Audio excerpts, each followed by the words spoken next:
नमस्कार दोस्तों, आपके सामने फिर हाजिर हूँ मैं।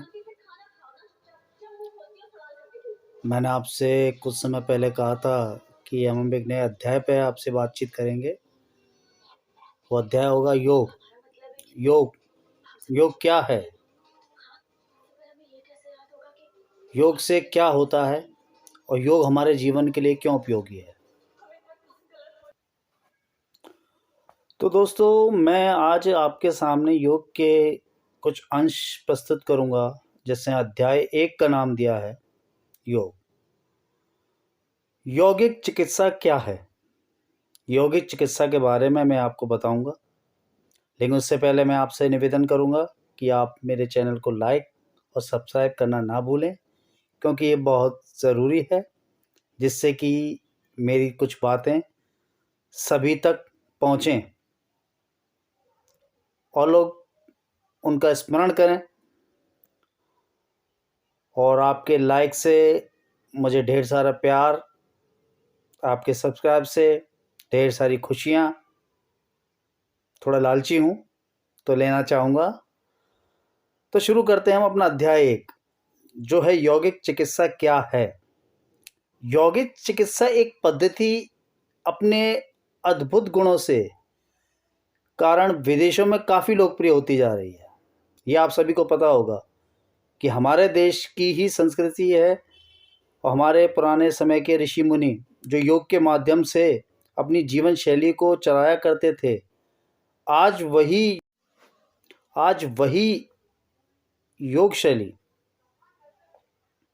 विदेशों में बहुत प्रचलित हो रही है। विदेशों में लोग इसको अपना रहे हैं और हमारे देश में लोग जिम, एक्सरसाइज जिसको नाम दे रखा है कसरत, जिम के माध्यम से अपने शरीर की मांसपेशियों को बढ़ाते हैं। कुछ ऐसे हानिकारक प्रोडक्ट्स भी यूज़ करते हैं जिससे हमारे शरीर को बहुत नुकसान होता है, जिनको इसकी जानकारी नहीं होती। लेकिन एक शरीर बनाना है, जैसे फिल्म स्टार अपनी अब ये बॉडी शॉडी दिखाते रहते हैं, तो ऐसा ही कुछ बनने का आज के युवाओं को बड़ा चस्का लगा हुआ है। तो इसी के मध्य में आपसे बात करने का प्रयास कर रहा हूँ, तो आप मेरी बात दें कि यौगिक चिकित्सा पद्धति अपने अद्भुत गुणों के कारण विदेशों में भी काफ़ी प्रचलित, लोकप्रिय होती जा रही है, किंतु फिर भी आम लोग अभी इसके नज़दीक नहीं आ पाए हैं। बहुत से लोगों ने तो यौगिक चिकित्सा का नाम जरूर सुना होता है। ये जो यौगिक चिकित्सा है उसके बारे में बहुत सुना होता है, लेकिन यह नहीं जानते कि इसमें क्या कुछ होता है, क्योंकि इस इलाज में दवाइयाँ नहीं, कुछ अपनी ही अलग पद्धति होती है। इसके इलाज में दवाइयाँ बिल्कुल इस्तेमाल नहीं की जाती, इसलिए बहुत सारे लोग यही समझ पाते हैं कि बिना दवाइयों की बीमारियाँ कैसे ठीक हो जाती हैं। और सच भी है, जबकि संसार में हजारों वर्षों से, ध्यान देना, हजारों वर्षों से दवाइयों के जरिए ही रोगों का इलाज होता चला आ रहा है। तो कोई भी सामान्य व्यक्ति बिना दवाइयों के इलाज की बात कैसे समझ सकता है? क्योंकि आजकल जरा सा भी कुछ हो जाए तो दवाइयाँ बहुत ज़रूरी हो जाती हैं उनके लिए। हल्का सा सर में दर्द हुआ, पेट दर्द हुआ या कोई बात हुआ, चलो डॉक्टर के पास या किसी मेडिसिन से जाकर दवाई ले ली, पर उनके बारे में ये नहीं जान पाते कि इनके साइड इफ़ेक्ट्स भी काफ़ी हैं और यही साइड इफ़ेक्ट हमारे शरीर को नुकसान पहुंचाते हैं। तो दोस्तों, यौगिक चिकित्सा का एक महत्व है, लेकिन अब औषधियों की निस्सारता, समझ रहे हो,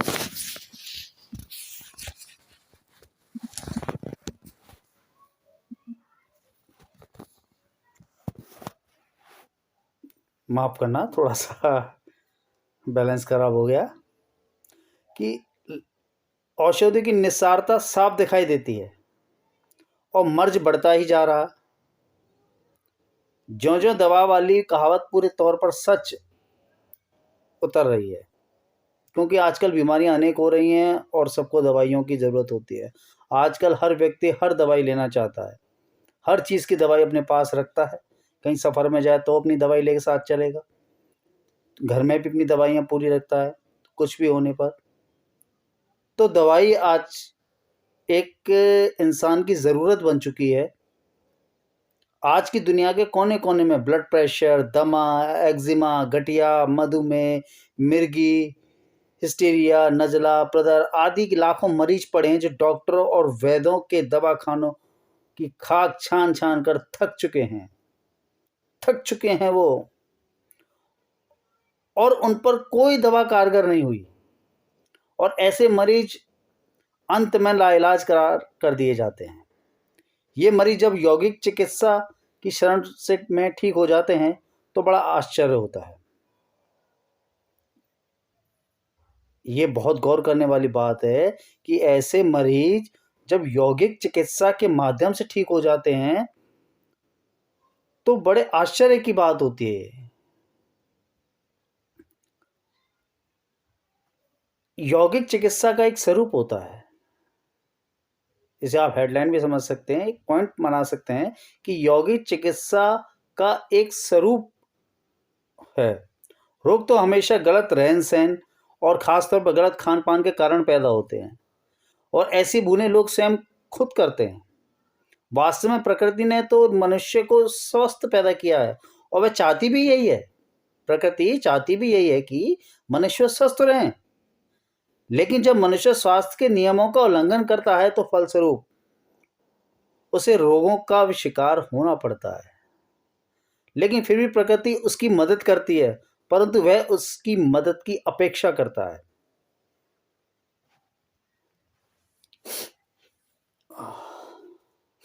माफ़ करना, थोड़ा जुकाम भी है मुझे, सर्दी का मौसम है। तो हम कह रहे कि जो हमें हमारे प्रकृति हमारी बीमारी में जो मदद करती है, तो हम उन प्रकृति की जो मदद करती हैं उनकी मदद की उपेक्षा करते हैं। हमारे शरीर रोज़ाना जो गंदगी पैदा होती है, हमारे शरीर में जो रोज़ाना जो गंदगी पैदा होती है, प्रकृति उसे पाखाने, पेशाब, पसीने, नाक, थूक के ज़रिए बाहर निकालती है। लेकिन हम अक्सर ज़रूरत से ज़्यादा खाते हैं। अक्सर बिना भूख के खाते हैं, बेमेल चीज़ें खाते हैं, तरह-तरह के मसालेदार तले हुए गरिष्ठ पूड़ी पकवान, मिठाई, चाट, पकौड़ी खाते हैं। बहुत से लोग मेहनत ज़्यादा और आराम कम करते हैं। इससे विपरीत अनेक व्यक्ति वरिष्ठ भोजन खाकर पड़े रहते हैं, मेहनत और व्यायाम नहीं करते, और इन सब का फल यह होता है कि शरीर में गंदगी ज़्यादा पैदा होने लगती है, जिससे कि प्रकृति पूरे तौर पर नहीं निकाल पाती, और वह शरीर में जमा होने लगती है। यह गंदगी विजातीय द्रव्य, जिसे विजातीय द्रव्य कहते हैं, शरीर को कोई स्थायी नुकसान पहुंचाए इससे पहले प्रकृति पूरी तरह से उसे बाहर निकालने की कोशिश करती है। दस्त, बुखार, समझिएगा, दस्त, बुखार, नज़ला, वमन, सिर दर्द आदि बातें प्रकृति के इस प्रयत्न की ही सूचक हैं जो हमें ये होती हैं। जैसे बुखार हुआ, नज़ला हुआ, सिर दर्द है, दस्त है, ये प्रकृति के ही सूचक हैं।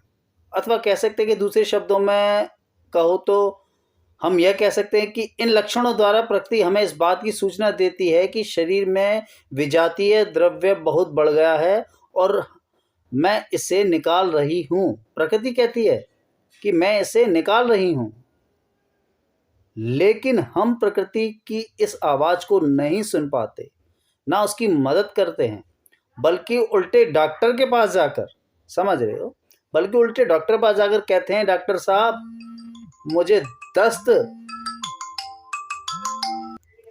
तुम कह रहे थे कि डॉक्टर साहब मुझे दस्त आ रहे हैं, इन्हें रोकने की दवा दीजिए। डॉक्टर भी आपको मिक्सर की शीशी और गोलियां पकड़ा देता है, आप उसका इस्तेमाल करते हैं, दस्त बंद कर लेते हैं, रोक दिया ना आपने प्रकृति की सफाई का काम। मतलब उन दवाइयों से आपने जो प्रकृति जो कर रही थी उसका काम रोक दिया ना। तो यही दवाइयों का एक साइड इफेक्ट है जिसके बारे में हम चर्चा कर रहे हैं। आज शरीर में कोई भी रोग उत्पन्न होने पर लोग एकमात्र दवाइयों की तरफ आकर्षित होते हैं। वस्तुतः यह बात सिर्फ रोगियों के साथ ही नहीं, अपितु आजकल चिकित्सक, डॉक्टर, हकीम, वैद्य भी अधिकांश में औषधियों पर ही निर्भर रहते हैं। चिकित्सा के दूसरे पक्षों की तरफ बहुत कम ध्यान दिया जाता है। सामान्यतः लोग तो आज औषधियों के आदी होते जा रहे हैं, जबकि स्वास्थ्य रक्षा के लिए औषधियों की नहीं, वरन सही खान पान और स्वस्थ सम्मत आचरण की आवश्यकता है। तत्काल लाभ दिखाने के गुण के कारण इन आधुनिक औषधियों की खपत दिन प्रतिदिन बढ़ती जा रही है।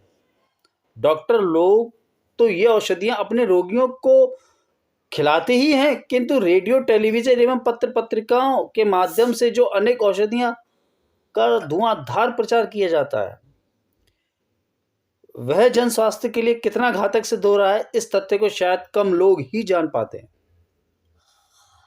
एक बात है, 4 जनवरी 1977 को भुवनेश्वर में हुए इंडियन साइंस कांग्रेस के अधिवेशन में कलकत्ता के नेशनल मेडिकल कॉलेज के प्रोफेसर श्री SR दास गुप्त ने आधुनिक औषधियों से उत्पन्न खतरों के कारण आज के डॉक्टरी पेशे को ही जन स्वास्थ्य के लिए अभिशाप बताया। उन्होंने भिन्न भिन्न औषधियों को जो कुप्रभाव और प्रतिक्रिया बताई हैं, वे सारी बातें आंखें खोलने वाली हैं। डॉक्टर दास का कथन है कि टिक्कियों और गोलियों के रूप में खाई जाने वाली अनेक औषधियां पार्श्व प्रभाव, जी मचलना और वमन से लगाकर आमाशय के रक्तचाप तक रोकते हैं। एस्पिरिन का प्रयोग तेजी से बढ़ रहा है। कुछ लोगों को ज्ञात हो कि कोई दर्दनाशक औषधि बिना एस्पिरिन के तैयार नहीं होती। बहुत सौ को पता भी नहीं होगा, और जिनको ज्ञात है वो यही है कि कोई भी दर्दनाशक दवा बिना एस्पिरिन के तैयार नहीं होती है। टेट्रासाइक्लिन दांतों को भारी नुकसान पहुंचाती है। अम्लनाशक औषधियां कब्ज और अतिसार पैदा करती हैं। शरीर में पहुंची सभी औषधियों को जिगर, जिसको हम यकृत भी कहते हैं, ये जो औषधियां होती हैं वो जिगर से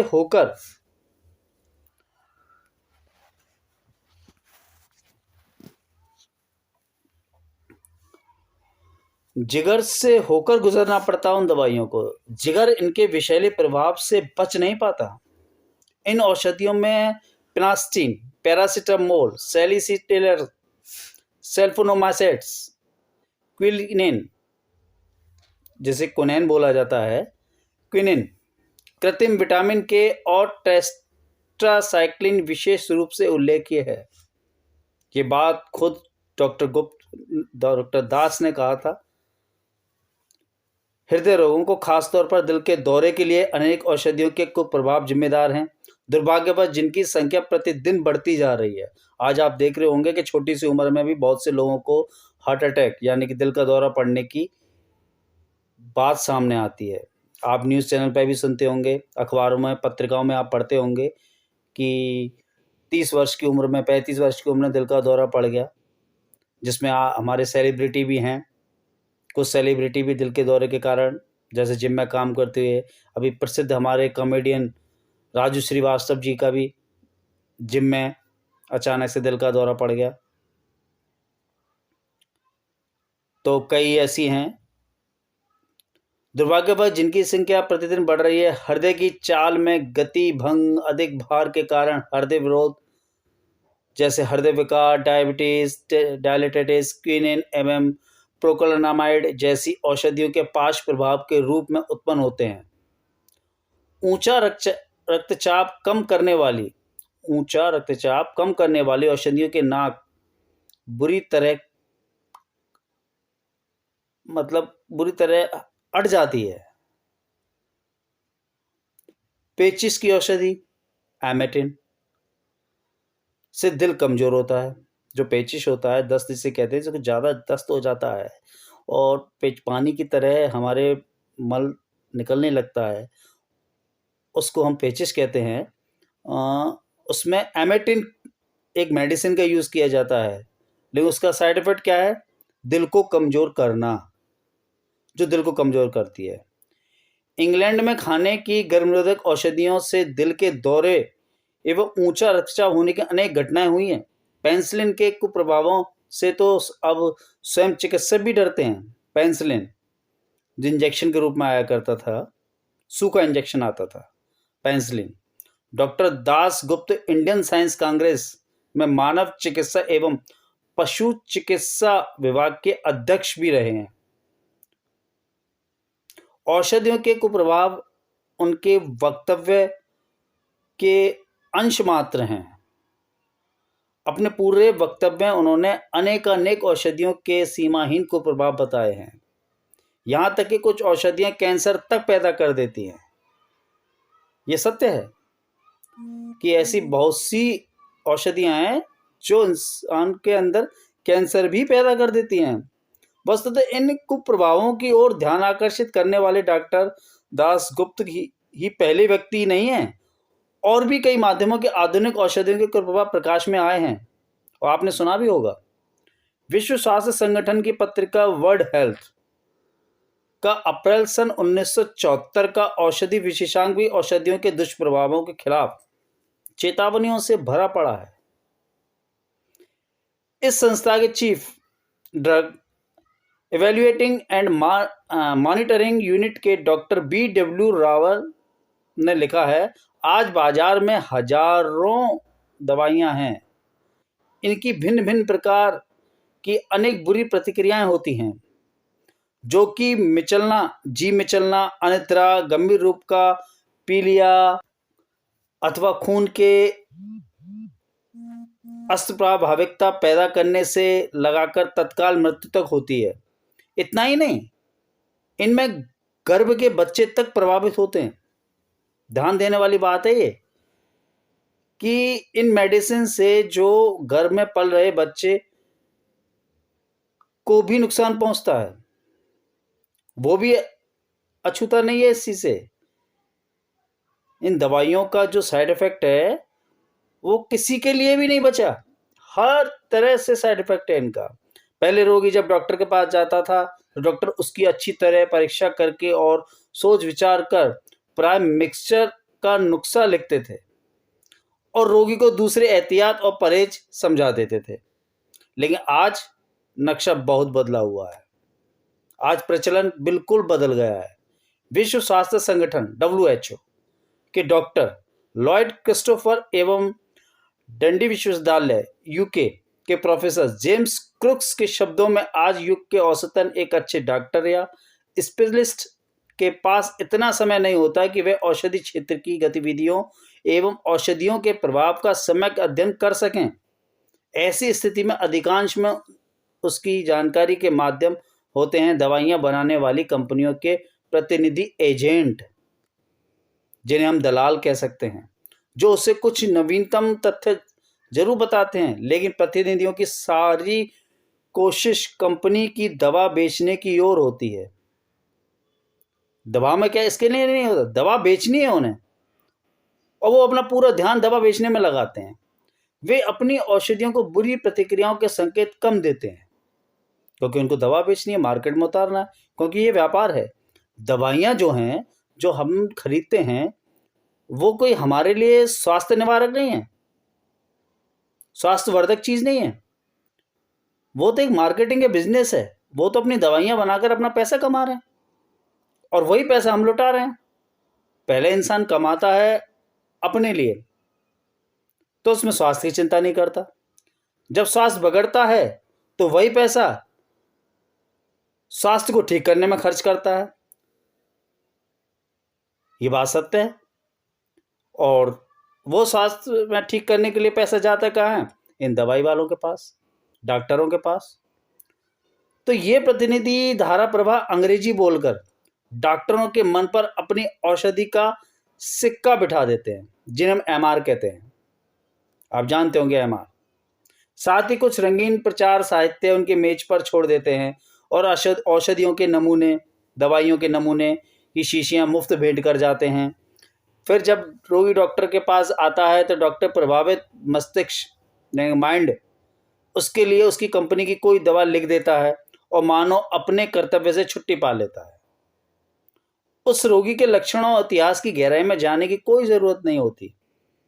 समझ रहे हो ना? उसे रोगी के लक्षणों और उसकी क्या बीमारी है, उसके इतिहास में उसकी गहराई में जाने की उस डॉक्टर की कोई इच्छा नहीं होती है। उसे रोगी के लक्षणों और को गहराई में जानने के लिए या तो वो टेस्ट बोलेगा, टेस्ट करा लो आप, वहां से भी इनका कमीशन बंधा होता है। सोच विचार कर मिक्सचर का नुस्खा लिखने की बात अब बीते जमाने की हो गई या होती जा रही है। चिकित्सक रोग निदान करने एवं उपचारात्मक नुस्खा लिखने में अब तो 5 मिनट का समय भी नहीं देते और इस प्रकार अजगर के मुख की तरह फैलता यह दवाइयों का उद्योग डॉक्टरों के मन और मस्तिष्क को क्या कहूँ, खरीदारी या खरीदता चला जा रहा है। डॉक्टर के पास हम नहीं जाते, डॉक्टर हमें खरीद रहा है। 2 मिनट देखेगा, पर्चा बनाएगा, आपको दे देगा, ये दवाइयां ले लीजिए, लेकिन गारंटी नहीं है कि इससे सही होगा। और आप उसको फीस भी देते हैं, हाथ जोड़ के नमन भी करते हैं, और फिर उसके बाद मेडिकल वाले के पास जाते हैं, वो पर्ची में लिखी हुई दवाइयाँ उसको बताते हैं, वो उन दवाइयों को देता है, बता देता है सुबह लेनी है, शाम लेनी है, बस यही बातें हैं, और आप वो ले लेते हो। आप ठीक होंगे या नहीं होंगे इसकी कोई गारंटी नहीं है। तबीयत बिगड़ी तो फिर आप डॉक्टर के पास जाएंगे। यह एक रोचक तथ्य है कि वे ही आसन, प्राणायाम, बंध, मुद्राएं तथा अन्य क्रियाएं जो सृजनात्मक, निरोधात्मक तथा सामान्य स्वास्थ्य के उद्देश्यों से की जाती हैं, रोगों के निवारण में भी प्रयुक्त होती हैं, किंतु एक रोगी तथा एक सामान्य अभ्यासकर्ता के अभ्यास की प्रक्रिया में अंतर होता है। समझना इस बात को, रोगी तथा एक सामान्य अभ्यासकर्ता के अभ्यास की प्रक्रिया में अंतर होता है।